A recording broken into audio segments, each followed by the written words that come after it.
외국과는 나이 계산법이 다른 우리나라. 자신을 소개할 때 나이를 어떻게 이야기할지 머뭇거릴 때가 많은데요.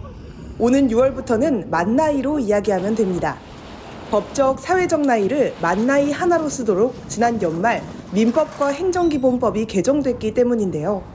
지금보다 1년에서 2년까지 나이가 어려지게 돼 기대감을 갖는 사람들이 많습니다. 한 해 한 해가 너무 빠르게 지나가는데 2년이나 어려진다니까 왠지 더 젊어지는 것 같은데요. 저는 너무 좋습니다. 현재 우리나라의 나이 계산법은 모두 3가지.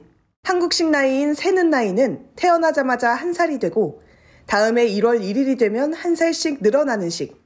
이렇다 보니 12월 31일에 태어난 아기는 곧바로 1살이 되고 다음 날인 새해 1월에는 벌써 2살이 됩니다.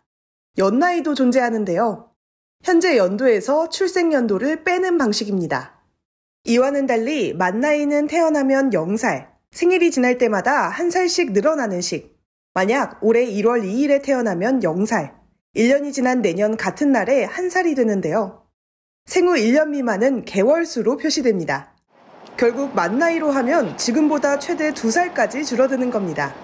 국민의 체감 나이가 어려지면서 사회적으로 긍정적인 영향이 기대됩니다. 특히 이제 취업이나 결혼이 늦어진 경우 체감 나이가 줄어들기 때문에 심리적 부담을 덜어주는 측면도 있는 것 같고요. 생일 기준이 언제인지가 중요하기 때문에 기존 동갑내기 문화나 나이에 따른 엄격한 서열 문화도 점차 변화를 가져오지 않을까 합니다. 만 나이가 적용되면 더욱 중요하게 변화되는 것이 있습니다. 나이 해석과 관련된 불필요한 법적 다툼이나 민원이 사라질 것으로 예상되는데요. 헷갈리는 게 약간 통일이 되고 그러면은 행정적으로도 좀 더 뭔가 더 많이 좋아질 것 같기도 해서 좋은 것 같아요. 이런 기대감은 법령이나 계약에 표시되는 나이가 만 나이 하나로 통일되기 때문입니다. 별도의 만 표기가 없더라도 새는 나이인지 만 나이인지를 다투는 분쟁이나 민원은 크게 줄어드는 효과가 있다고 보고 있습니다. 이뿐만이 아닙니다. 사회복지와 의료 등 행정서비스 제공 과정에서 대상 나이를 둘러싸고 빚어지는 혼선도 없어질 것으로 보입니다. 예를 들면 코로나19 백신 접종과 관련해 18살 이하는 접종증명서나 음성 확인서가 없어도 시설 이용을 가능하도록 했는데요. 방역증명은 연나이가 기준인 반면 접종 연령은 만 나이를 적용하면서 혼란을 빚기도 했습니다.